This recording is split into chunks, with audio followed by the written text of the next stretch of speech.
So hello guys, how you been? Welcome back to my channel and we are meeting after a long time because obviously मैंने residency अभी join की है. I'm currently working as JR1 in radiology department and जो भी लोग बोलते हैं कि रेडियोलॉजी चिल रहती है ऐसा बिल्कुल भी नहीं है.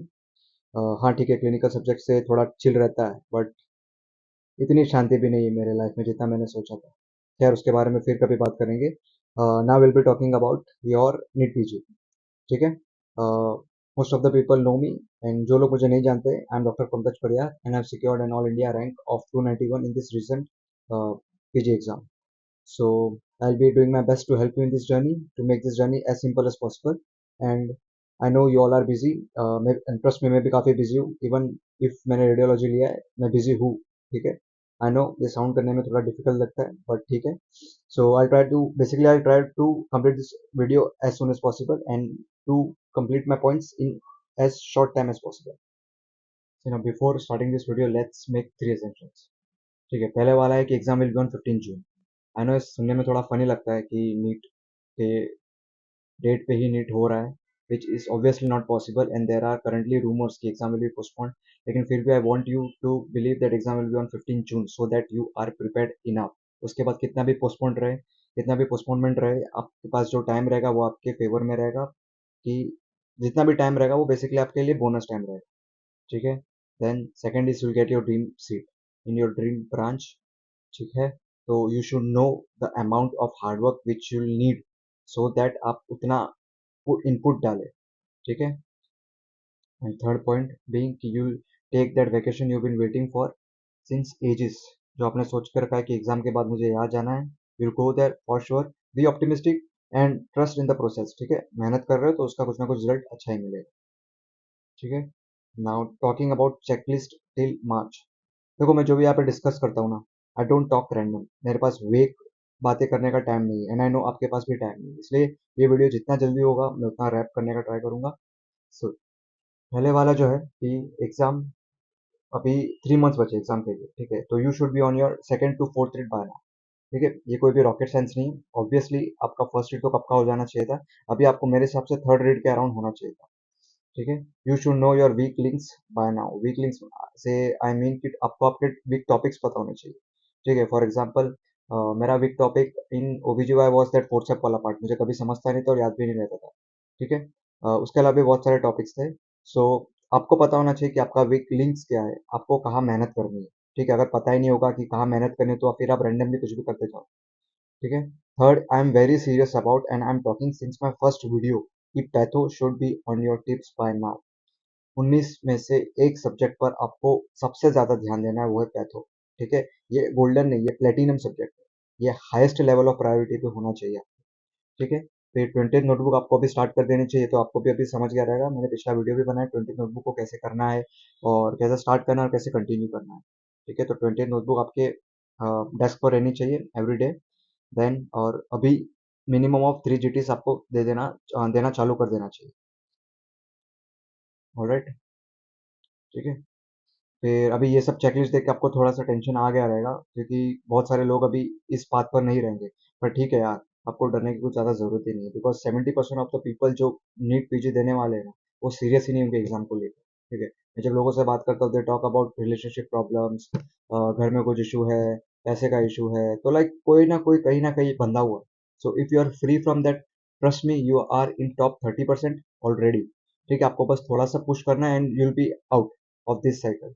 ऑब्वियसली उसके बाद आप नया कोई साइकिल ज्वाइन करोगे और नया कोई रेट रेस ज्वाइन करोगे, but for now you'll be out and this will be the best feeling you ever get. ठीक है. फिर now the most important question is how to identify the weakest subject. और especially इसी के लिए मैंने ये वीडियो बनाया. ठीक है. क्योंकि क्या होता है कि एवरी टाइम जब आप जीटी देते हो तब जो आपका बॉटम में सब्जेक्ट रहता है वो चेंज होता रहता है. इसका मतलब ये थोड़ी है कि सारे के सारे सब्जेक्ट वीक है. ठीक है. प्लस मेरे साथ ऐसा होता था कि मेरा जो वीकेस्ट सब्जेक्ट था मुझे बहुत टाइम तक पता ही नहीं था कि यार इस पे मेहनत करना है. जब आपको यही नहीं पता कि किस पे मेहनत करना है, तब आप क्या ही करोगे. You will just read and go through subjects again and again again and again. ठीक है. इससे अच्छा ये वीडियो आप एक बार देखो एंड आपको समझ में आएगा कि वीकेस्ट सब्जेक्ट को कैसे पहचानना है. ठीक है. And the thing my seniors told me and I am repeating it again कि आपको ऐसा लगता होगा कि जो आपका बॉटम मोस्ट सब्जेक्ट है वो आपका वीकेस्ट सब्जेक्ट है, बट ऐसा नहीं है, क्योंकि वो बॉटम मोस्ट सब्जेक्ट तो बट ऑब्वियसली हमेशा चेंज होने वाला है, राइट? ठीक है। सो बेस्ट सिंपल स्टेप्स मैंने यहाँ पे लिखे कि identify your weakest subjects. See again, मैं बार बार ये डिस्क्लेमर देता रहता हूँ कि ये सब आपको करना है, बट ये सब कोई रूल नहीं है, ठीक है? आपको अगर अच्छा लग रहा है तो आप करो, नहीं अच्छा लग रहा है कुछ और फॉलो करो, there is no problem in that. But मैं आपको इसलिए बता रहा हूँ क्योंकि ये मैंने खुद ने फॉलो किया था, ठीक है? और मुझे उसका रिजल्ट मिला था, and that is the reason कि मैं आपको ये सब शेयर करता रहता हूँ, मैं वीडियोस बनाता रहता हूँ, ठीक है? नाउ टू स्टार्ट, पहला आइडेंटिफाई करने के लिए ना क्या करना, पिछले 3 GTs में जाना, ठीक है? पिछले जो भी आपके प्रीवियस GTs थे उनको ओपन करना, and then total number of wrong questions का सेट बनाना। फॉर एग्जाम्पल, सर्जरी में अगर आपके 20 में से 8 क्वेश्चन रॉन्ग है, तो उन 8 क्वेश्चंस का एक लिस्ट बनाना कि 1 2 3 4 क्वेश्चंस मेंशन नहीं करना है, खाली सीरियल नंबर की 40 क्वेश्चन रॉन्ग है, 50 क्वेश्चन रॉन्ग है, 51 क्वेश्चन रॉन्ग है, उनका एक लिस्ट बनाना। उसके बाद उसके आगे लिखना, ठीक है, कि मतलब बेसिकली उन क्वेश्चंस को आपको 2 कॉलम में डिवाइड करना है कि वो जो क्वेश्चन आपका रॉन्ग है वो बैड मेमोरी की वजह से रॉन्ग है या फिर आपने उसको पढ़ा ही नहीं था, ठीक है? अगर बैड मेमोरी की वजह से रॉन्ग है तो फिर उसके ऊपर थोड़ा सोचने वाली बात है कि वो आपको याद क्यों नहीं रहा, ठीक है? एंड कॉलम 2 में कि अगर आपने उस क्वेश्चन को टॉपिक को पढ़ा ही नहीं है तब तो it is a totally different scenario, ठीक है? नाउ आपको काउंट करना है कि कौन सा सब्जेक्ट में कॉलम नंबर 1 सबसे ज्यादा फिल हो रहा है, ठीक है? For example, there are 10 question in surgery जो आपके रॉन्ग गए थे, और उसमें से 6 क्वेश्चन ऐसे क्वेश्चन थे जो आपको याद नहीं है, बट ऑब्वियस है ना कि आपकी मेमोरी उन क्वेश्चंस को लेकर थोड़ी बैड है। इसका मतलब यही बनता है कि आपको अभी उसके ऊपर ज्यादा मेहनत करना है। Alright, so this was the technique which I used to follow, ठीक है? ये रॉन्ग क्वेश्चन है, उसको 2 पार्ट में, रॉन्ग क्वेश्चंस को 2 कॉलम में डिवाइड करो, कॉलम 1 कॉलम 2। कॉलम 1 में सिंपली ये डालना है कि वो मेरे बैड मेमोरी की वजह से रॉन्ग है, कॉलम 2 में वो क्वेश्चंस डालने हैं जो मैंने पढ़े ही नहीं है, ठीक है? और कॉलम 1 में सबसे ज्यादा जिसके क्वेश्चन आएंगे वो सब्जेक्ट आपका वीक रहेगा, ठीक है? ठीक है, अभी बात करेंगे कॉलम 2 की। सी, कॉलम 2 का सिंपल है कि अगर कोई क्वेश्चन है जो 50% से ज़्यादा लोग राइट कर रहे हैं, इसका मतलब कि 50% से ज़्यादा लोग को वो टॉपिक आता है, तो व्हाट ऑब्वियस है कि आपको वो क्वेश्चन आना ही चाहिए, तो उसको तुरंत ऑन द स्पॉट नोट कर देना। अब कब कैसे रिवाइज करना है वो आपके ऊपर है, बट वो क्वेश्चन आपके नोट्स में होना चाहिए। That's the end of the story. So now next बढ़े आगे। Next I be talking about सरा shorts, the program, the platform where we provide one-to-one assistance for guidance and consistency, ठीक है? मोस्ट ऑफ द पीपल में potency होती है कि they can crack good score, but because they are not consistent or because they don't have your natural good guidance, so कहीं ना कहीं वो अटक जाते हैं। So please, if you are one of those people, do check out this platform, ठीक है? And next, मेरा मेरा टेलीग्राम ग्रुप है, वेयर आई शेयर क्वेश्चंस, ठीक है? इसके बारे में मैं बात करूंगा कि see, the target from now on will consist of 200 MCQs each day. It is simple, जितने क्वेश्चंस आप सॉल्व करोगे उतना आपको डिफिकल्टी लेवल बढ़ाना भी पड़ेगा, बिकॉज खाली पीवाईक्यूज करके तो कुछ नहीं होने वाला, हम सबको पता है कुछ नहीं होने वाला, मतलब कि बहुत कुछ होने वाला है पीवाईक्यूज करके। व्हाट आई मीन टू से, इस पीवाईक्यू के अलावा भी आपको कहीं ना कहीं हेल्प लगेगी। सी, ठीक है, इसके लिए मैं कहता हूँ कि 200 MCQs आपको रोज सॉल्व करना है। अभी तक आपको पीवाईक्यूज 100 में से 100 आने चाहिए, नहीं आ रहे, पहले पीवाईक्यूज करो, उसके बाद दूसरे MCQs को हाथ लगाओ। Now the question which people ask me is कि MCQs करने कहाँ से? My favourite thing, my favourite platform जहाँ से मैं MCQs करता था वो टेलीग्राम, ठीक है? I can not emphasise enough on this point कि टेलीग्राम के MCQs कितने ज़्यादा बेटर होते हैं। ना, ऐसा नहीं होता है कि सारे टेलीग्राम के अच्छे होते हैं, सारे टेलीग्राम ग्रुप के अच्छे होते हैं, but there are few groups which provide quality MCQs, ठीक है? मेरा खुद का एक ग्रुप है which I am telling you, ठीक है? उसका लिंक मैंने डिस्क्रिप्शन में दे रखा है।